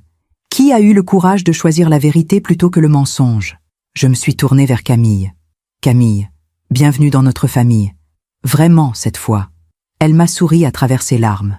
Nous sommes restés au restaurant jusqu'en fin d'après-midi. Puis nous nous sommes séparés. Jérôme et Camille partaient pour quelques jours en Bretagne. Juste eux 2. Pour se retrouver. Maman, merci. Pour tout. Jérôme m'a serré fort dans ses bras. Je n'ai rien fait de spécial. Si, tu m'as protégée. Comme tu l'as toujours fait. C'est mon rôle. Non, ton rôle, c'était de m'élever. Maintenant, je suis adulte, mais tu continues à veiller sur moi. Et ça veut dire tout pour moi. Je l'ai embrassé sur le front, comme quand il était petit. Je serai toujours là. Les mois ont continué à passer. L'enquête sur Édouard progressait. Les charges s'accumulaient. Détournement de fonds, abus de biens sociaux, faux en écriture. La liste était longue. Son avocat négociait, essayait de minimiser. Mais les preuves étaient là, irréfutables. L'entreprise avait été mise en liquidation. Les créanciers s'étaient servis. Il ne restait presque rien. Véronique avait obtenu le divorce. Elle avait récupéré la maison, mais avait dû la vendre pour payer une partie des dettes. Elle vivait maintenant dans un appartement plus modeste, près de Margot. Elle m'avait dit au téléphone « Vous savez, Eléa, au début, je vous en ai voulu. Je comprends. Mais maintenant, je vous remercie. Vous m'avez libérée d'une prison dont je ne connaissais même pas l'existence. Un soir de décembre, 6 mois après le mariage raté, j'ai reçu un appel du capitaine Moreau. « Madame Seigneur, je voulais vous informer. Édouard Marchand a été inculpé officiellement. Le procès aura lieu au printemps. » Comment a-t-il réagi? Mal, très mal. Il continue à nier une partie des faits, mais les preuves sont accablantes. Il risque plusieurs années de prison. Et comment va-t-il? Le capitaine a hésité. Honnêtement, il a l'air diminué. Il a vieilli de 10 ans en quelques mois. Sa santé se dégrade. Le stress, sans doute. J'ai ressenti quelque chose d'étrange. Pas de la pitié, mais pas de la satisfaction non plus. Juste du vide. Merci de m'avoir tenu informé, capitaine. C'est normal. Vous êtes un témoin clé. Vous serez appelé à témoigner au procès. Je serai là. Ce soir-là, j'ai marché longtemps dans Paris. Les rues étaient décorées pour Noël. Des lumières partout. Des vitrines illuminées. Des gens qui riaient, qui couraient, qui vivaient. J'ai pensé à Édouard Marchand. Cet homme si arrogant, si sûr de lui. Cet homme qui avait tout. Une famille, une entreprise, une réputation. Et qui avait tout perdu. Non pas à cause de moi, mais à cause de ses propres choix, de ses propres mensonges. J'avais juste ouvert la porte. La vérité avait fait le reste. Quelques jours plus tard, j'ai reçu une lettre. Pas un email, pas un message. Une vraie lettre, écrite à la main. L'écriture était tremblante, presque illisible par endroits. C'était d'Édouard. J'ai hésité longtemps avant de l'ouvrir. Puis, finalement, je l'ai fait. Madame Seigné, je ne sais pas si vous lirez cette lettre. Je ne sais même pas si vous devriez. Mais je dois l'écrire. Vous avez détruit ma vie. Vous avez exposé mes erreurs devant tout le monde. Vous avez retourné ma famille contre moi. Pendant des semaines, je vous ai haï. Je vous ai maudite. Je me suis dit que vous étiez cruelle, que vous étiez méchante, que vous ne compreniez rien. Mais la nuit, seule, je sais la vérité. Ce n'est pas vous qui avez détruit ma vie, c'est moi. Chaque mensonge, chaque trahison, chaque choix égoïste, c'était moi. Vous avez juste eu le courage de dire ce que tout le monde savait déjà au fond, mais que personne n'osait dire. Je ne vous demande pas de me pardonner. Je ne le mérite pas. Je ne demande rien. Je voulais juste que vous sachiez que je regrette, pas d'avoir été découvert, mais d'avoir fait ce que j'ai fait, d'avoir blessé tant de personnes, ma femme, mes filles, Nathalie, Lucas, votre fils. Je suis désolé. Je sais que ces mots ne changent rien, mais je devais les écrire. Édouard Marchand. J'ai relu cette lettre plusieurs fois, puis je l'ai pliée. Je l'ai rangée dans un tiroir. Je n'ai pas répondu. Parce que certaines choses ne méritent pas de réponse. Certains regrets arrivent trop tard. Et parfois, le silence est la seule dignité qui reste. Ce soir-là, j'ai appelé Jérôme. « Mon chéri, comment vas-tu ?»« Bien, maman. »« Très bien. Camille et moi, on a une nouvelle. »« Quoi ? On va avoir un bébé. » Mon cœur s'est arrêté. Puis il a explosé de joie. « Oh mon Dieu. Vraiment ? Oui, on vient de le savoir. » J'ai pleuré. De bonheur cette fois. Je suis tellement heureuse pour vous. « Maman, tu vas être grand-mère. Je sais, c'est merveilleux. » Cette nuit-là, avant de m'endormir, j'ai repensé à tout ce qui s'était passé. Ce mariage raté, ces révélations, ces douleurs, ces larmes, mais aussi ce nouveau départ, ce vrai mariage, cette vie qui commençait. Et maintenant, ce bébé à venir. La vie avait une drôle de façon de rétablir l'équilibre. Les mensonges avaient été exposés, la vérité avait triomphé. Et ceux qui étaient restés dignes, ceux qui avaient choisi l'honnêteté, trouvaient maintenant la paix. Édouard, lui, vivrait avec ses regrets, avec ses conséquences. Ce n'était pas de la vengeance, c'était juste la vie qui finit toujours par rendre ce qu'on lui donne. Le printemps est arrivé doucement. Paris se réveillait, les arbres bourgeonnaient le long des boulevards, les terrasses se remplissaient à nouveau. La vie reprenait ses couleurs. Camille était enceinte de 4 mois maintenant. Son ventre commençait à s'arrondir. Elle rayonnait d'une lumière que je ne lui avais jamais vue, comme si toute la douleur des mois passés s'était transformée en quelque chose de beau. Jérôme était aux petits soins. Il préparait la chambre du bébé, lisait des livres sur la parentalité, accompagnait Camille à tous ses rendez-vous médicaux. Moi, je tricotais, des petits chaussons, des bonnets, des couvertures. Mes mains s'activaient le soir, devant la télévision, et je pensais à ce petit être qui allait bientôt rejoindre notre famille. Une nouvelle génération, un nouveau départ. En avril, j'ai reçu la convocation pour le procès. Le tribunal correctionnel de Paris. Le 23 avril, 9 heures du matin. J'allais devoir témoigner, raconter comment j'avais obtenu les preuves expliquer pourquoi j'avais révélé tout cela le jour du mariage. J'ai appelé le capitaine Moreau. « C'est normal d'avoir peur ?» Il a ri doucement. « Bien sûr, tout le monde a peur avant de témoigner. Mais vous n'avez rien fait de mal. Vous avez juste dit la vérité. Et si l'avocat d'Édouard essaie de me faire passer pour quelqu'un de méchant, il essaiera. C'est son travail. Mais les faits sont là. Les preuves sont irréfutables. Votre témoignage ne changera pas l'issue du procès. Il confirmera juste ce que nous savons déjà. D'accord. Madame Seigneur? Oui? Vous avez fait ce qu'il fallait. N'en doutez jamais. Les jours ont passé lentement jusqu'au 23 avril. Je dormais mal. Je répétais dans ma tête ce que j'allais dire. Je m'imaginais face à Édouard, dans la même salle, nos regards qui se croiseraient. Jérôme voulait m'accompagner, mais je lui ai dit non. Camille a besoin de toi. Et le bébé aussi. Je peux faire ça seule. Maman, j'ai tenu tête à cet homme devant 150 personnes. Je peux bien témoigner devant un juge. Il m'a serré dans ses bras. Tu es la femme la plus courageuse que je connaisse. Le matin du procès, je me suis réveillée tôt. J'ai mis un tailleur sobre, bleu marine. J'ai attaché mes cheveux. Je me suis regardée dans le miroir. J'avais 66 ans. Des rides autour des yeux. Des cheveux gris que je ne cachais plus. Mais dans mes yeux, je voyais quelque chose que je n'avais pas vu depuis longtemps. De la force, de la détermination. Je n'avais pas peur d'Édouard Marchand. Pas plus aujourd'hui qu'au jour du mariage. Le tribunal était un grand bâtiment austère près de la Seine. Des colonnes grises, des portes massives, des couloirs qui résonnaient. Je suis arrivée une demi-heure en avance. J'ai attendu dans un couloir, assise sur un banc en bois inconfortable. Des avocats passaient, des dossiers sous le bras. Des gens attendaient, nerveux, inquiets. Puis j'ai vu Véronique. Elle marchait vers moi, accompagnée de Margot. Elle portait un tailleur gris, des lunettes de soleil malgré l'intérieur sombre du tribunal. Et Léa, Véronique. Nous nous sommes regardés un moment. Puis elle a enlevé ses lunettes. Ses yeux étaient fatigués, mais secs. Merci d'être venu. C'est normal. Je suis témoin. Non, je veux dire, merci d'être là, de témoigner, de ne pas avoir laissé tomber. Margot a posé sa main sur l'épaule de sa mère. Maman a eu beaucoup de courage ces derniers mois. Elle s'en sort. J'en suis heureuse. Véronique a souri tristement. Vous savez, au début, je ne comprenais pas pourquoi vous aviez fait ça. Pourquoi vous aviez détruit le mariage de ma fille devant tout le monde. Mais maintenant je comprends. Vraiment?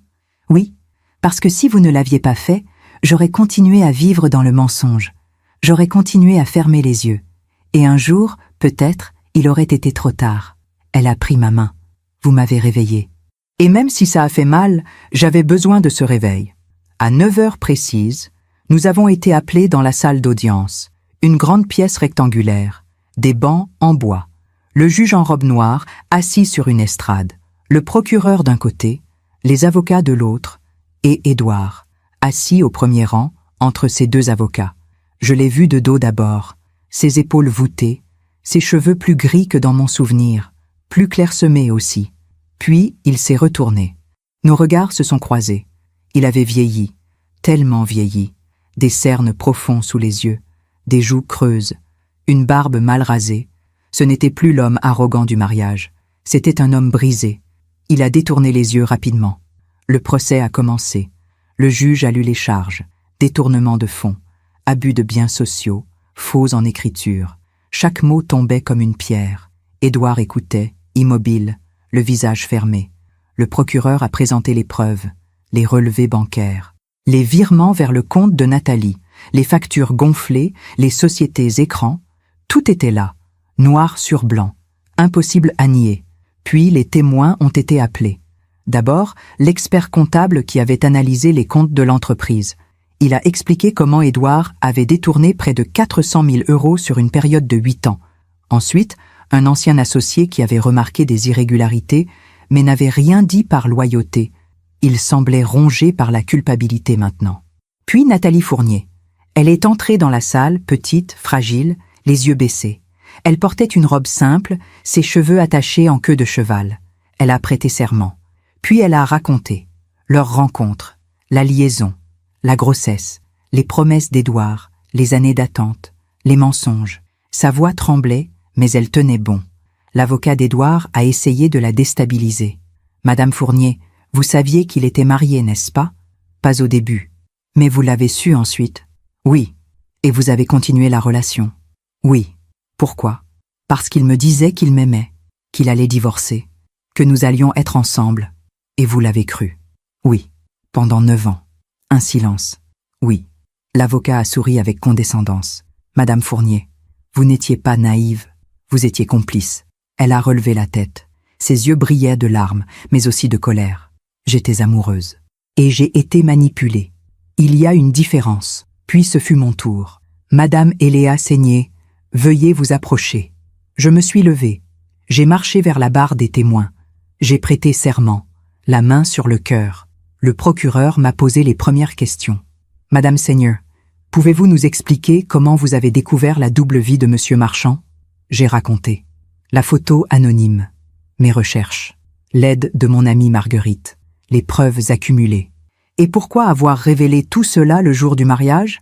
Parce qu'il a humilié mon fils devant 150 personnes. Il l'a traité d'idiot, publiquement. Et vous avez pensé que c'était le moment de réagir. Oui, cet homme se permettait de juger mon fils alors qu'il vivait lui-même dans le mensonge. Je ne pouvais pas le laisser faire. Le procureur a hoché la tête. Merci, Madame Seigneur. Puis l'avocat d'Édouard s'est levé. Un homme de 50 ans, costume 3 pièces, regard acéré. Madame Seigné, vous avez dit que vous avez reçu une photo anonyme. Oui. Vous ne trouvez pas ça étrange? Si. Vous ne vous êtes jamais demandé qui vous l'avait envoyée? Si. Mais je n'ai jamais su.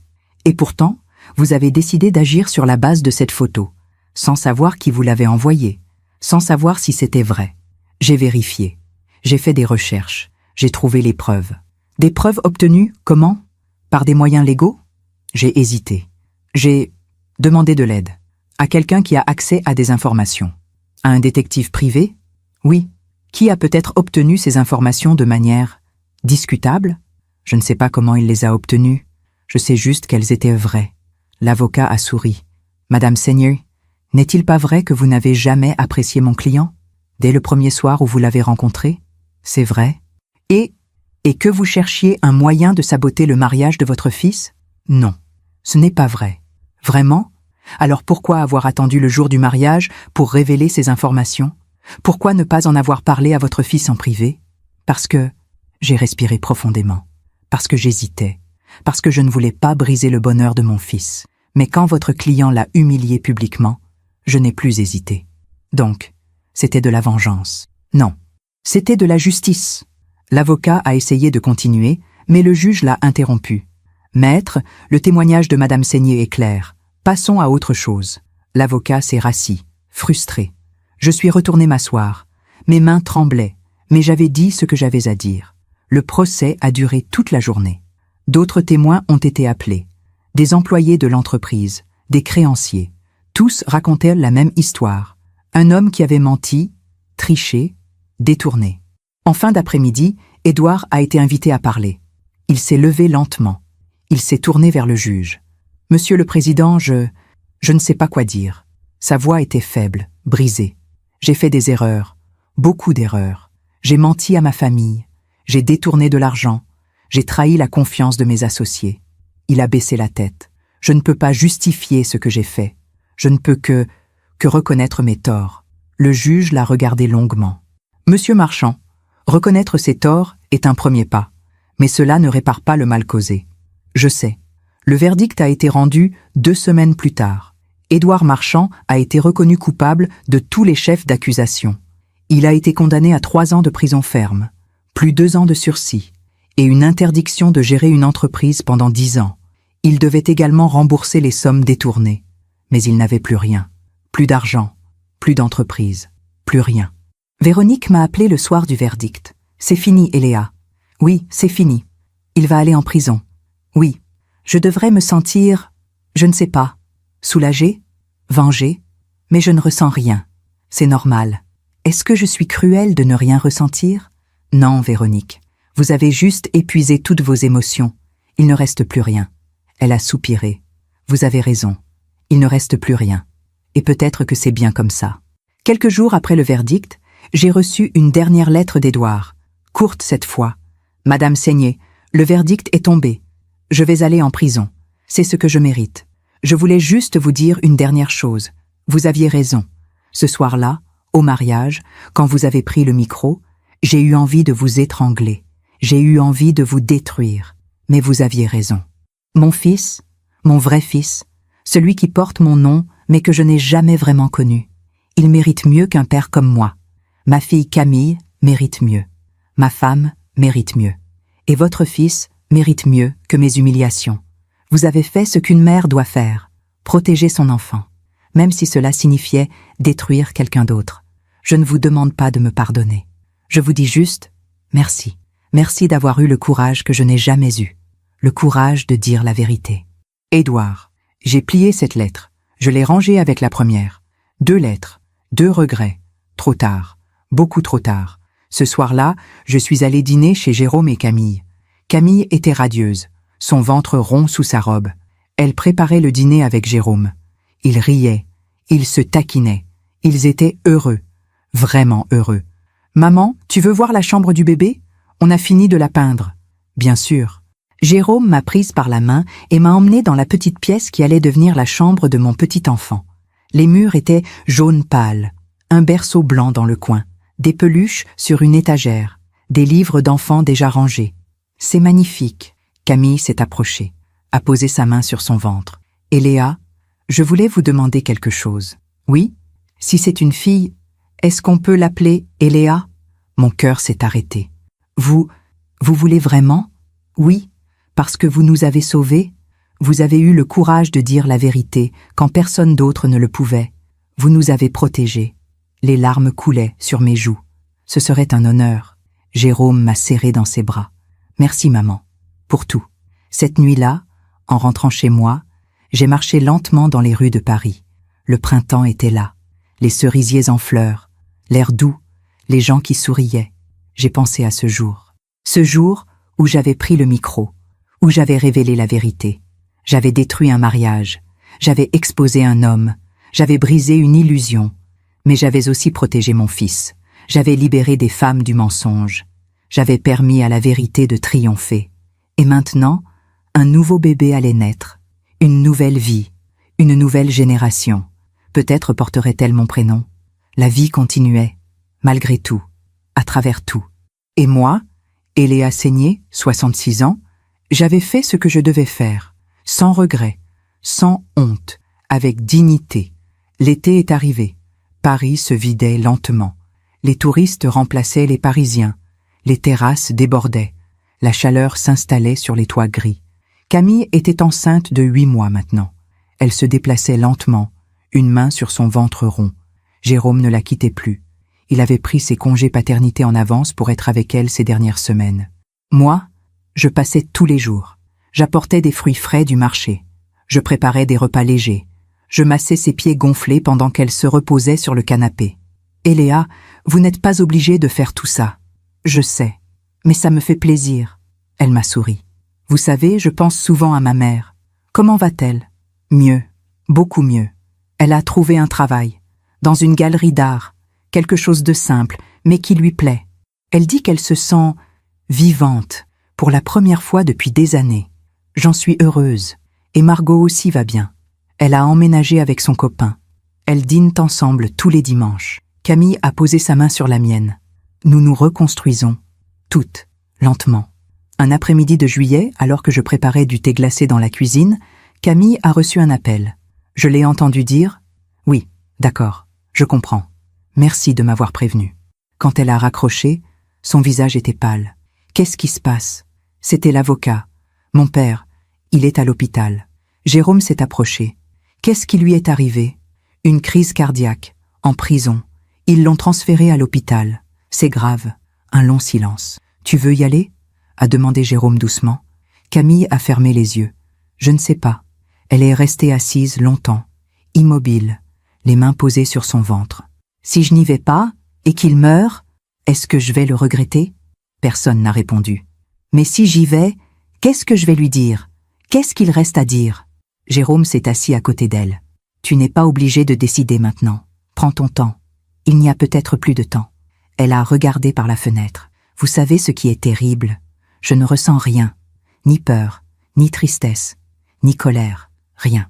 Elle a tourné son visage vers moi. Est-ce que ça fait de moi quelqu'un de mauvais? Non, mon enfant, ça fait de toi quelqu'un qui a été trop blessé et qui se protège. Le lendemain matin, Camille a décidé d'y aller. Je veux le voir. Une dernière fois. Pas pour lui, pour moi, pour pouvoir fermer ce chapitre complètement. Jérôme voulait l'accompagner, mais elle a refusé. Non, c'est quelque chose que je dois faire seule. Tu es sûre? Tu es enceinte de 8 mois? Je sais, mais j'ai besoin de faire ça seule. Elle m'a regardée. Mais, Eléa, vous viendriez avec moi? Pas pour entrer, juste pour être là, au cas où. Bien sûr. Nous avons pris un taxi jusqu'à l'hôpital, un grand bâtiment moderne dans le 13e arrondissement, des vitres réfléchissantes, des couloirs blancs et froids. Nous sommes montés au 5e étage, service de cardiologie. Camille a parlé à l'infirmière. Elle nous a indiqué une chambre au fond du couloir. Il est très faible. Vous ne pouvez rester que quelques minutes. Camille a hoché la tête. Nous nous sommes approchés de la porte. Je me suis assise sur une chaise dans le couloir. Je serai là. Juste là. Elle a posé sa main sur mon épaule, puis elle est entrée. J'ai attendu. 5 minutes. 10. 15. Des médecins passaient, des infirmières, des familles qui marchaient lentement, le visage inquiet. La vie et la mort se côtoyaient ici.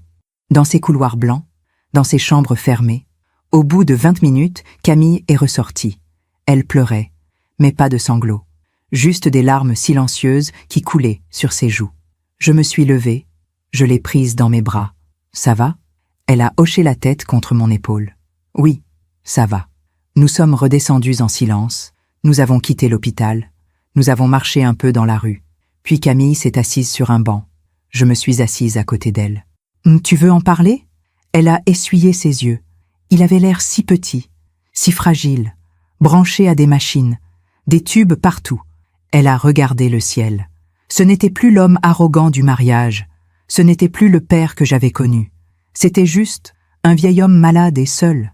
Qu'est-ce que tu lui as dit? D'abord, rien. Je me suis assise à côté de lui. Il a ouvert les yeux. Il m'a vue et il a pleuré. Sa voix tremblait.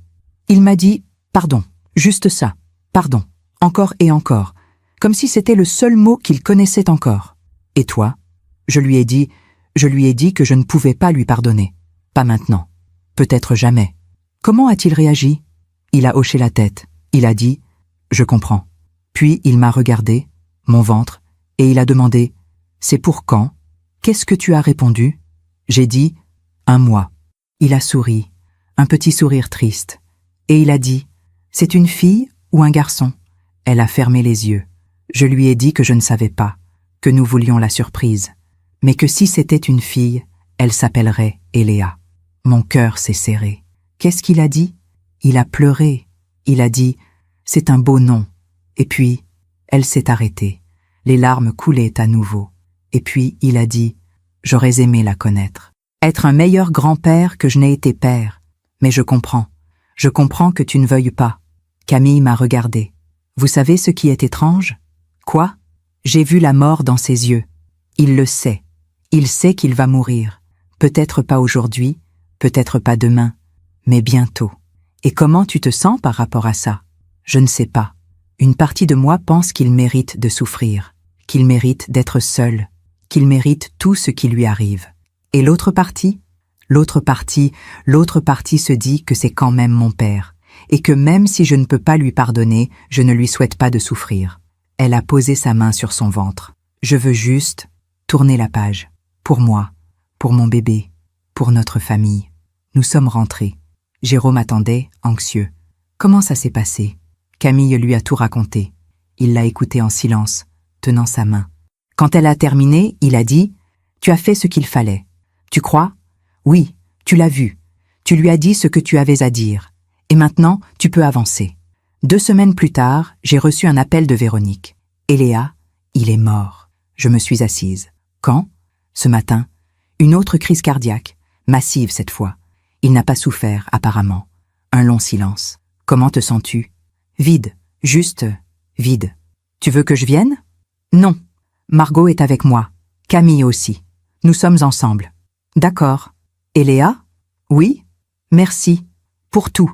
Sans vous, je serais encore en train de vivre dans le mensonge. Au moins maintenant, je peux tourner la page pour de bon. Les funérailles ont eu lieu une semaine plus tard. Une cérémonie simple. Pas d'église, juste le crématorium. Véronique, Margot, Camille, quelques anciens collègues. Pas beaucoup de monde. Personne n'a fait de discours. Personne n'a pleuré. C'était juste la fin. La fin d'un homme qui avait tout gâché. La fin d'une histoire douloureuse. Camille est restée debout toute la cérémonie. Une main sur son ventre. Jérôme à côté d'elle. Quand c'était terminé, Véronique s'est approchée de moi. C'est fini maintenant. Vraiment fini. Oui, je vais pouvoir recommencer. Nous allons toutes pouvoir recommencer. Elle a regardé Camille. Et bientôt, il y aura une nouvelle vie. Un nouveau départ. 3 jours après les funérailles, au milieu de la nuit, mon téléphone a sonné. Jérôme. Maman, c'est le moment. On part pour l'hôpital. Mon cœur a bondi. J'arrive. Je me suis habillée en vitesse. J'ai pris un taxi. Je suis arrivée à l'hôpital une demi-heure plus tard. Jérôme m'attendait dans le hall. Comment va-t-elle? Elle est forte, courageuse. Mais ça fait mal. C'est normal. Maman, j'ai peur. Je l'ai pris dans mes bras. Mon grand-fils, qui allait devenir père. Tout va bien se passer. Les heures ont passé. Longues. Interminables. Jérôme entrait et sortait de la salle d'accouchement. Il me donnait des nouvelles. La dilatation progresse. Elle respire bien. Ça ne devrait plus être long. À 6 heures du matin, alors que le soleil se levait sur Paris, j'ai entendu un cri. Un petit cri. Aigu. Puissant. Puis le silence. Puis les pleurs d'un bébé. Jérôme est sorti quelques minutes plus tard. Il pleurait. Il riait. Il rayonnait. « Maman, c'est une fille !» Mon cœur a explosé de joie. Une fille. Oui, une petite fille. Parfaite. Il m'a serré dans ses bras. Et elle s'appelle Eléa. 1 heure plus tard, j'ai pu entrer dans la chambre. Camille était allongée, épuisée mais radieuse. Dans ses bras, un petit paquet enveloppé dans une couverture rose. Eléa, venez, venez la voir. Je me suis approchée doucement. Et je l'ai vue, ma petite fille. Des cheveux noirs, des petits poings fermés. Des yeux qui s'ouvraient lentement. Elle était parfaite. Elle vous ressemble, a dit Camille. Vous trouvez? Oui. Regardez son nez. Ses yeux. C'est vous. Camille m'a tendu le bébé. Vous voulez la prendre? J'ai hésité. Je n'ai pas tenu un bébé depuis si longtemps. Vous saurez. J'ai pris la petite Eléa dans mes bras. Elle était si légère, si fragile, si précieuse. Elle a ouvert les yeux. Elle m'a regardée. Et j'ai eu l'impression qu'elle me reconnaissait. Bonjour ma petite. Bienvenue dans ce monde. Cette nuit-là, en rentrant chez moi, j'ai pensé à tout le chemin parcouru. 1 an plus tôt, je me tenais debout dans une salle de réception, un micro à la main, détruisant un mariage. J'avais exposé un homme, brisé des illusions, provoqué des tempêtes. Et aujourd'hui, je tenais dans mes bras une petite fille qui portait mon nom. Une petite fille née de 2 personnes qui s'aimaient vraiment, qui avaient traversé la douleur, qui avaient choisi la vérité.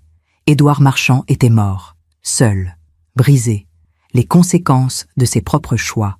Véronique recommençait sa vie, libre, enfin elle-même. Nathalie élevait son fils, loin du mensonge. Camille et Jérôme construisirent leur famille, sur des fondations solides cette fois. Et moi, Eléa Seigné, 66 ans, j'étais devenue grand-mère. La vie finit toujours par rendre ce qu'on lui donne. Édouard avait semé le mensonge. Il avait récolté la solitude. Nous avions choisi la vérité. Et nous récoltions la paix. Ce n'était pas de la vengeance. Ce n'était pas de la cruauté. C'était juste le karma, la justice poétique, l'équilibre naturel des choses. Quelques jours plus tard, je suis retournée à l'hôpital voir Camille et la petite Eléa. Camille récupérait bien. Le bébé allait parfaitement. Eléa, je voulais vous dire quelque chose. Oui? Merci. Pour tout. Pour avoir eu le courage de dire la vérité. Pour m'avoir libérée du mensonge. Pour m'avoir montré qu'on peut choisir la dignité même quand tout s'effondre. Elle a regardé son bébé. Et maintenant, cette petite fille va grandir dans la vérité, dans l'amour vrai, pas dans l'apparence, pas dans le mensonge. Elle m'a souri. Elle va grandir en sachant que sa grand-mère a été la femme la plus courageuse du monde. Cette nuit-là, je suis rentrée chez moi. J'ai ouvert le tiroir où j'avais rangé les 2 lettres d'Édouard. Je les ai relues une dernière fois. Puis je les ai déchirées. Lentement, méthodiquement. Je n'avais plus besoin de ses regrets. Je n'avais plus besoin de ces excuses. J'avais ma famille, mon fils, ma belle-fille, ma petite-fille. J'avais fait ce qui était juste, et c'était tout ce qui comptait. Les morceaux de papier sont tombés dans la poubelle, et avec eux, tout le poids de cette histoire. La page était tournée. Une nouvelle génération commençait. Et moi, je pouvais enfin respirer. Aujourd'hui, cela fait 2 ans. 2 ans depuis ce mariage, qui n'en était pas un. 2 ans depuis que j'ai pris ce microphone et que j'ai changé le cours de tant de vies. La petite Eléa a 18 mois maintenant. Elle marche, elle babille, elle rit aux éclats quand son père la fait tourner dans les airs. Elle a mes yeux, dit-on. Et mon obstination aussi. Je la garde 2 après-midi par semaine. Nous allons au parc. Je lui raconte des histoires. Je lui apprends des comptines. Elle pose ses petites mains sur mes joues et me regarde avec cette confiance absolue que seuls les enfants possèdent. Quand je la regarde, je me dis que tout a valu la peine. Jérôme est devenu un père merveilleux, patient, présent, tout ce qu'Édouard n'a jamais été. Camille s'épanouit. Elle a repris son travail à mi-temps. Elle s'occupe de sa fille avec une tendresse que je n'avais jamais vue chez elle avant, comme si la maternité avait guéri quelque chose en elle. Ils ont acheté un appartement plus grand, dans le 10e arrondissement. 3 chambres, un petit balcon avec vue sur les toits de Paris. C'est là que nous nous réunissons maintenant, le dimanche, pour déjeuner en famille. Véronique vient souvent. Elle et moi sommes devenues amies. 2 femmes liées par la même tempête, reconstruisant leur vie côte à côte. Véronique a complètement changé. Elle s'est coupé les cheveux, courts.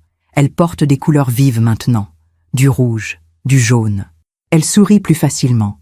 Elle travaille toujours à la galerie d'art. Elle a même organisé sa première exposition le mois dernier. Des jeunes artistes émergents. C'était magnifique. Tu sais, Eléa, m'a-t-elle dit un jour en buvant un café chez moi. Pendant toutes ces années avec Édouard, j'avais oublié qui j'étais. J'étais devenue juste, Madame Marchand, la femme d'eux, la mère d'eux. Et maintenant, je suis Véronique, juste Véronique. Et ça me suffit. Elle a souri. C'est étrange comme la pire chose qui puisse vous arriver peut parfois devenir la meilleure. Margot, la sœur de Camille, s'est fiancée. Elle épousera son compagnon l'été prochain. Une petite cérémonie, intime, juste la famille proche et quelques amis. Elle m'a invitée, bien sûr. Eléa, vous faites partie de la famille maintenant. Vous êtes un peu comme notre tante honoraire. J'ai ri. Une tante qui a détruit le mariage de ta sœur? Non, une tante qui a sauvé notre famille. Nathalie, je l'ai revue une seule fois. C'était il y a 6 mois. Par hasard, dans un supermarché, nous nous sommes reconnus immédiatement. Un moment de gêne, puis elle s'est approchée. Madame Seigné. Nathalie, comment allez-vous? Bien, beaucoup mieux. Lucas était avec elle. Il avait 9 ans maintenant. Grand pour son âge. Des yeux vifs, intelligents. C'est ton fils? Oui. Lucas dit bonjour. Bonjour, madame. Un garçon poli, bien élevé. Nathalie et moi avons échangé quelques mots. Elle m'a raconté qu'elle avait rencontré quelqu'un, un homme bien cette fois, quelqu'un qui l'aimait vraiment, qui aimait Lucas comme son propre fils. Je vais me remarier en automne. Je suis heureuse pour vous. Merci. Et merci aussi pour avoir révélé la vérité. Je sais que ça a été dur, mais j'en avais besoin. Nous en avions tous besoin. Avant de partir, elle a ajouté « Lucas ne sait toujours pas. Pour son père. Pour tout. Un jour je lui dirai. Quand il sera prêt. Mais pour l'instant, il est heureux. Et c'est tout ce qui compte. Parfois, tard le soir, je repense à ce jour. Ce jour où j'ai pris le micro. Je me demande ce qui serait arrivé si je ne l'avais pas fait. Si j'avais gardé le silence. Si j'avais laissé Édouard humilier mon fils sans réagir. Le mariage aurait continué. Les invités auraient dansé. Tout le monde serait rentré chez soi en pensant que c'était une belle journée. Mais Édouard aurait continué à mentir, à détourner de l'argent, à vivre sa double vie. Un jour, tout se serait effondré de toute façon. Mais peut-être trop tard, peut-être quand Camille aurait eu des enfants, quand les dettes auraient été insurmontables, quand le mensonge aurait été trop profond pour qu'on puisse s'en sortir. J'ai juste accéléré l'inévitable. J'ai forcé la vérité à sortir au grand jour. Et oui, ça a fait mal, terriblement mal, mais ce mal était nécessaire. Comme lorsqu'on nettoie une plaie infectée. Ça brûle, ça fait souffrir, mais c'est la seule façon de guérir. On me demande parfois si je regrette. Des connaissances, des amis qui ont entendu l'histoire. Eléa, tu ne regrettes pas d'avoir fait ça si publiquement? Tu n'aurais pas pu lui parler en privé? Et je réponds toujours la même chose. Non, je ne regrette pas. Parce que la vérité publique appelle des comptes publics. Édouard avait humilié mon fils publiquement. Il se comportait en patriarche respectable publiquement. Il méritait d'être exposé publiquement. Ce n'était pas de la cruauté, c'était de la justice. J'ai appris beaucoup de choses durant ces 2 années. J'ai appris que le silence n'est pas toujours la paix. Parfois, c'est juste de la lâcheté déguisée. J'ai appris que protéger quelqu'un ne signifie pas toujours le mettre à l'abri. Parfois, c'est le mettre face à la réalité. J'ai appris que la vérité fait mal, mais que le mensonge fait pire. Parce que le mensonge détruit de l'intérieur, silencieusement, pendant des années. J'ai appris que les gens ne changent pas toujours. Édouard a regretté, oui, mais il est mort seul, brisé, sans avoir vraiment réparé quoi que ce soit. Le karma n'est pas une vengeance. C'est juste la conséquence naturelle de nos choix. On récolte ce qu'on sème. Toujours. Hier, Camille m'a demandé « Eléa, qu'est-ce que vous direz à ma fille quand elle sera grande? Quand elle vous demandera pourquoi elle porte votre nom ?» J'ai réfléchi longtemps avant de répondre. Je lui dirai la vérité. Je lui raconterai cette histoire. Le mariage, le micro, la révélation, tout. Vous ne pensez pas que c'est trop dur pour une enfant? Je ne lui dirai pas quand elle sera enfant. Je lui dirai quand elle sera assez grande pour comprendre. Quand elle sera une jeune femme. Et que voulez-vous qu'elle comprenne? Qu'on ne reste jamais silencieux face à l'injustice. Que dire la vérité demande du courage. Que protéger ceux qu'on aime ne veut pas dire leur éviter la douleur, mais leur éviter le mensonge. J'ai regardé Camille dans les yeux. Je veux qu'elle sache qu'elle porte le nom d'une femme qui a refusé de se taire, et que ce refus a permis à sa famille d'exister. Camille a pleuré doucement. Merci, Eléa, pour tout. Aujourd'hui, par une belle journée d'automne, je suis assise dans mon salon. Par la fenêtre, je vois Paris. Ses toits, ses cheminées, ses rues animées. La vie continue. Toujours. Les gens naissent, grandissent, font des choix, vivent les conséquences. Certains choisissent le mensonge et s'enfoncent lentement dans leur propre destruction. D'autres choisissent la vérité. Et même si ça fait mal, même si c'est difficile, ils finissent par trouver la paix. Mon téléphone vibre. Un message de Jérôme. Une photo. La petite Eléa au parc. Elle court vers l'objectif, les bras ouverts, un immense sourire sur le visage. En dessous, il a écrit « Elle vous ressemble de plus en plus, maman. » Je souris. Oui, peut-être. Peut-être qu'elle me ressemblera. Peut-être qu'elle sera têtue, courageuse, qu'elle refusera l'injustice. Peut-être qu'un jour, elle aussi devra faire un choix difficile. Prendre un micro métaphorique, dire une vérité que personne ne veut entendre. Et j'espère qu'elle le fera. Parce que c'est ça, l'héritage que je veux lui laisser.